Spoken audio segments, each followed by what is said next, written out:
प्रत्येक व्यक्ति अपने जीवन में कुछ लक्ष्यों को निर्धारित करता है, जिससे वह अपनी योग्यता और अपनी प्रगति की परख करता है।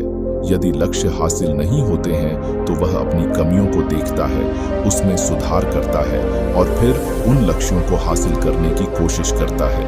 कई लोग अपने लिए लक्ष्यों को निर्धारित करते हैं और उसको पाने के लिए रणनीति भी बनाते हैं, लेकिन वे असफल होते हैं।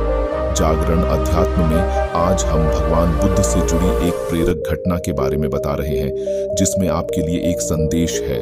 भगवान बुद्ध को जब ज्ञान की प्राप्ति हो गई तो फिर वे संसार को उस ज्ञान से आलोकित करने निकल पड़े। भगवान बुद्ध किसी गांव में जीवन के विभिन्न आयामों पर प्रतिदिन व्याख्यान देते। उनके प्रवचनों में जीवन का सार छिपा रहता। उनकी बातों को लोग बहुत ही गौर से सुनते थे। एक व्यक्ति बिना नागा किए उनके व्याख्यान सुनता।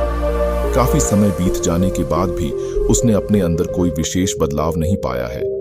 इससे परेशान होकर वह एक दिन बुद्ध के पास गया और बोला कि वह लंबे समय से एक अच्छा इंसान बनने के लिए उनके प्रवचनों को सुनता रहा है, लेकिन इससे उसे कोई विशेष लाभ नहीं हुआ। वह एक अच्छा इंसान नहीं बन पाया, उसमें कोई बदलाव नहीं आया है। उसकी बातों को सुनकर बुद्ध मुस्कुराए। उन्होंने उसके सामने उसके गांव का नाम, वहां तक की दूरी, वह वहां कैसे जाता है आदि जैसे प्रश्नों की झड़ी लगा दी। जब बुद्ध ने उससे कहा कि क्या वह यहाँ से बैठे बैठे अपने गांव पहुंच जाएगा, तो वह झुंझला गया। उसने कहा कि ऐसा तो बिल्कुल भी संभव नहीं, उसे वहां तक पहुंचने के लिए पैदल चलकर जाना ही होगा। इस पर भगवान बुद्ध ने कहा कि अब आपको अपने प्रश्न का उत्तर मिल गया होगा। यदि आपको अपने गांव का रास्ता पता है, लेकिन इस जानकारी को व्यवहार में लाए बिना वहां नहीं पहुंचा जा सकता है। उसी प्रकार यदि आपके पास ज्ञान है और आप इसको अपने जीवन में अमल में लाए बिना एक बढ़िया इंसान नहीं बन सकते।